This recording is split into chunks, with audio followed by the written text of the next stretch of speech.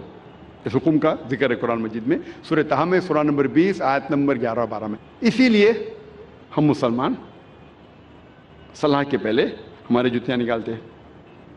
اس کا ذکر آتا ہے یہودی اور عیسائی مذہبی کتابوں میں بھی. لکھا ہے بک آف ایگزوڈس میں چیپٹر نمبر 3 ورس نمبر 5 میں